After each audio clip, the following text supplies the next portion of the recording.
So, an easy way to tell if someone's a moron is if they respond to the ontological argument by saying something like, well, couldn't you just say it's possible that unicorns exist, therefore unicorns exist? What a dumb theist. He thinks that, everything that is possible, therefore exists. Now, this is a textbook error and textbook misunderstanding of modal logic. So the whole point of the ontological argument is that God is a necessary being. A maximally great being is necessary because it's better to be necessary rather than contingent. A unicorn is a contingent being. So it doesn't apply when we say, in a possible world, God exists, therefore he exists in all the possible worlds.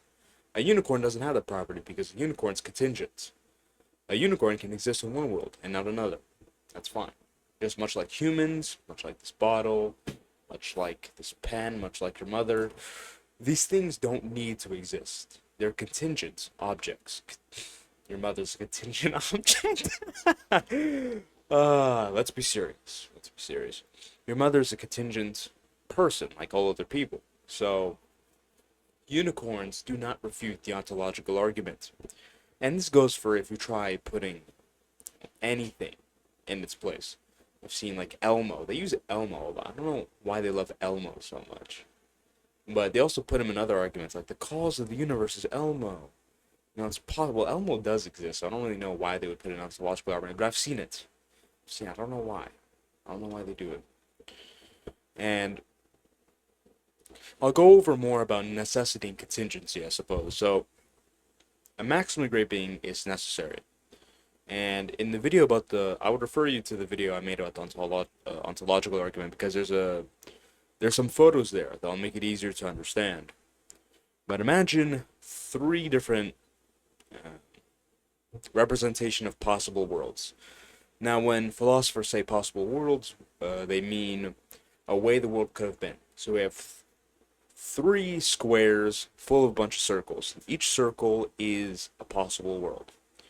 If you get a necessary being, such as a maximally great being, which is what God would be, and you put him in one of the possible worlds, in this one, this one's empty. All the possible worlds are empty.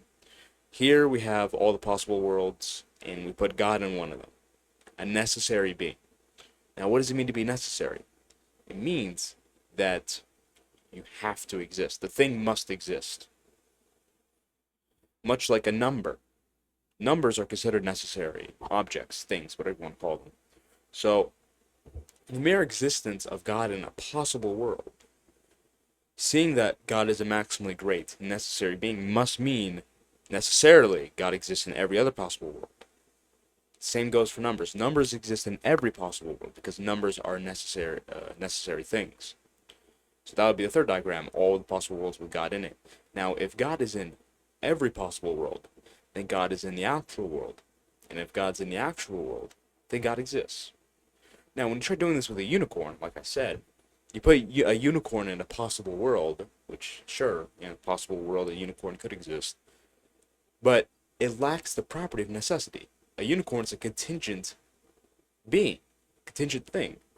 So it doesn't follow then that the unicorn will exist in every possible world. So that's a lesson in modal system S5, modal logic that is used in the ontological argument. And they try doing other things like putting islands, pizzas, all this other stuff in. It just shows a lamentable amount of ignorance. They have no idea what they're talking about when they do all these parodies. And unfortunately, I think the ontological argument is actually very good. But the issue is that it's very difficult to understand at first glance. At first glance, I didn't understand it at all.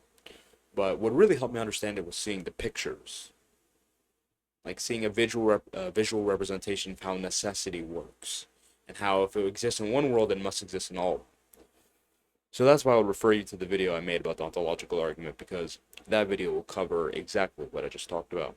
With all that being said, the easiest way to tell if someone's a retard is if they say unicorns refute the ontological argument.